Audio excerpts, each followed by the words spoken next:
You're gonna pay for all the Jedi that you killed today, Dooku. We'll take him together. You're going slowly on the left. Taking him now! No, Anakin, no! No! In Attack of the Clones, when Obi-Wan Kenobi and Anakin Skywalker come face to face with Count Dooku, an angry and impatient Anakin underestimates his opponent. This results in Obi-Wan being injured and Anakin losing his right arm shortly before Dooku escapes.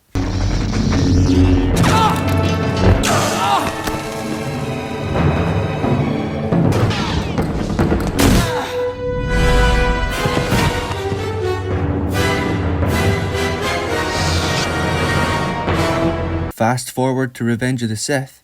While rescuing Palpatine from General Grievous on the Invisible Hand during the Battle of Coruscant, the two Jedi are forced to fight Dooku again. The movie clearly sets this up as a rematch from their last encounter in Attack of the Clones. This time we will do it together. I was about to say that. You won't get away this time, Dooku. I've been looking forward to this. My powers have doubled since the last time we met, Count. The expanded universe material also preserves this rematch for the entirety of the Clone Wars, allowing Anakin's grudge and frustration towards Dooku to grow until this pivotal moment. However, in the continuity of Dave Filoni's Clone Wars, Anakin fights Dooku another 5 times between Attack of the Clones and Revenge of the Sith. First in the Clone Wars movie. Your training has come a long way, boy. Then in Season 4, Episode 14, Shadow Warrior. The Sith control everything. You just don't know it.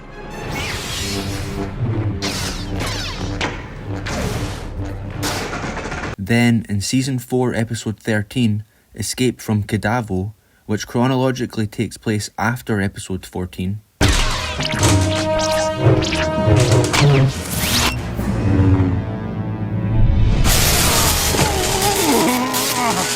Then in Season 4, Episode 18, Crisis on Naboo.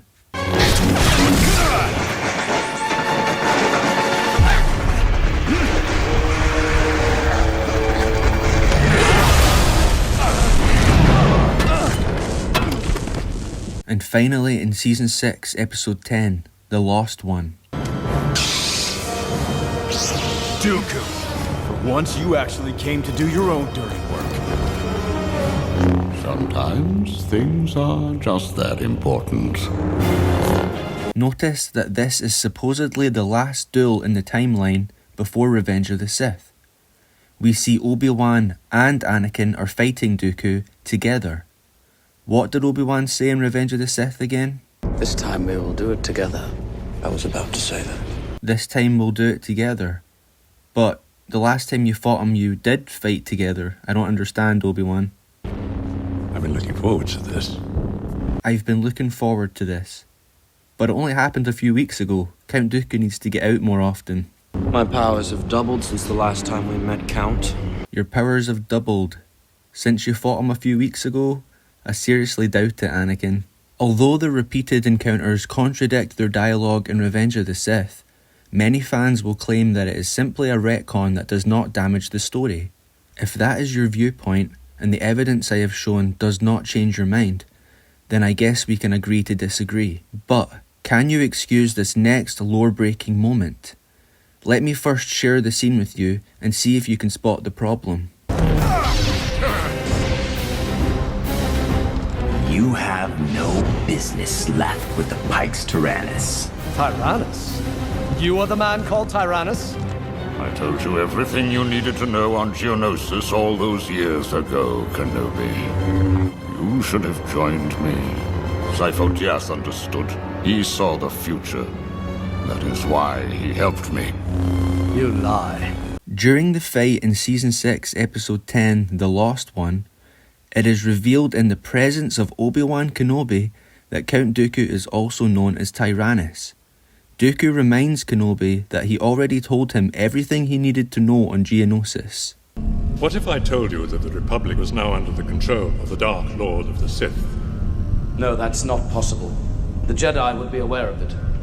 The dark side of the Force has clouded their vision, my friend. Hundreds of senators are now under the influence of a Sith Lord called Darth Sidious. I don't believe you.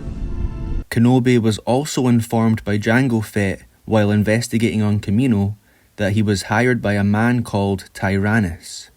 I was recruited by a man called Tyranus on one of the moons of Bogdan. So, let me play this again, keeping this knowledge in mind. Tyranus? You are the man called Tyranus? I told you everything you needed to know on Geonosis all those years ago, Kenobi. As soon as Obi-Wan found out that Dooku's name was Tyranus, he should have known that the Clone Army and the Republic was under the control of the Sith. He could have stopped the betrayal of the Jedi, the fall of Anakin Skywalker, and the rise of the Empire. Goodbye Star Wars saga. One more time with full context. Hundreds of senators are now under the influence of a Sith Lord called Darth Sidious. I don't believe you. I was recruited by a man called Tyranus on one of the moons of Bogdan. Tyranus? You are the man called Tyranus? I told you everything you needed to know on Geonosis all those years ago, Kenobi. This is just one of many of the times the show contradicted not only the expanded universe lore, but the movies themselves. But many excuse Filoni, claiming he is the apprentice of George Lucas. If it was the case that George was training someone to take his place, then why was Kathleen Kennedy put in charge of Lucasfilm, and not Dave Filoni?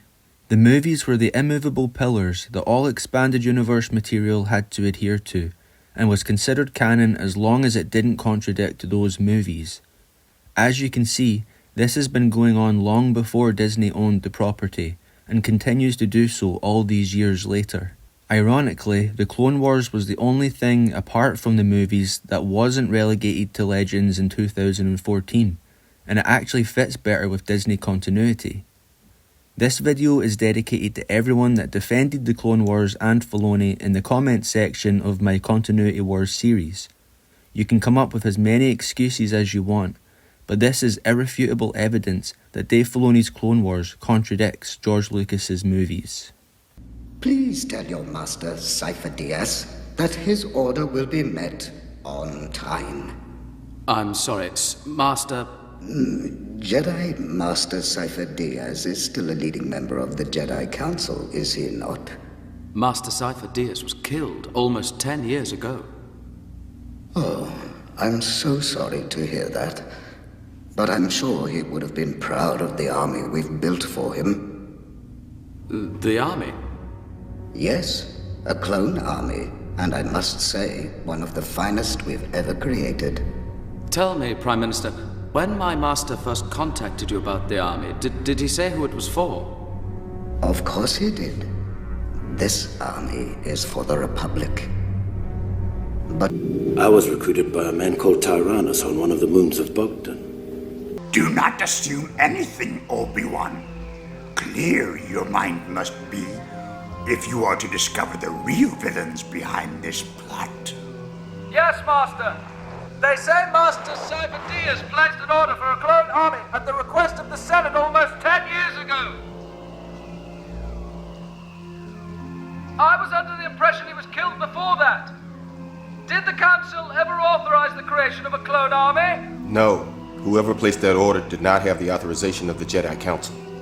Hundreds of senators are now under the influence of a Sith Lord called Darth Sidious. I don't believe you. Tyranus? You are the man called Tyranus? I told you everything you needed to know on Geonosis all those years ago, Kenobi. You should have joined me. Cypher Diaz understood. He saw the future. That is why he helped me. This time we will do it together. I was about to say that. I've been looking forward to this. My powers have doubled since the last time we met, Count. I'd like to give a quick shout out to Decrepit, who brought this clip to my attention. He makes really great content and deserves your support. As always, thanks for watching. Long live the expanded universe, and lang may your lums reek. Plagueis funded it, and Cypher Diaz was basically, like how he was basically the face of the Jedi Order that made the order to the Kaminoans. So they know the Sith control the clones or had a hand in the clones. This now right here is a full-on admission. They of know them everything. Being behind the they clones. know literally everything. Yes, this exactly is what we're talking about when we say Filoni's Clone Wars directly contradicts things in the G-Canon lore.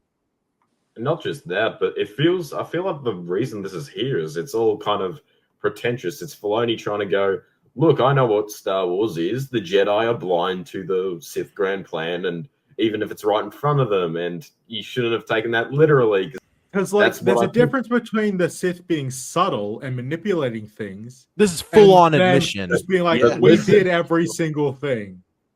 Filoni doesn't understand nuance. He doesn't understand Star Wars. He doesn't understand anything. But he's never watched Revenge of the Sith. You couldn't have said it any better, Narrow Dark. He does not understand Star Wars, but yet he was in charge of it, and he still is to this day. He's now even more in charge. He's the executive creative director. Like, I 100% believe he's the one making all these decisions. Yes. Dooku literally says... he's found out to be the man called Tyranus, and he said Sifo-Dyas saw the vision. That's why he helped me. I can't believe this. I'm like shocked. You should be. Sifo-Dyas was just a pawn in it, like everyone else was. But now they know that Sifo-Dyas was working with Dooku. Dooku's the one who told Obi-Wan the Sith control the Senate. Like, Dave Filoni and I once had this argument that educated me greatly, because I was all concerned. There was this thing I was recording as Darth Maul for this audiobook, and it wasn't, strictly speaking, consistent with something that we did in Clone Wars. Right. And I said, Dave, what should I do? Should I tell them to change the line? Should I blah, blah? What do you think? And how do I solve this problem? And he just said, Sam, it's good if the stories are different. Well, what do you mean? It has to be consistent. He's like, no, it doesn't. No, it doesn't. These are all tall tales. And they all of the tellings, it's great if it's a little bit different. That's reason to go seek that out, to get a different perspective on the same story.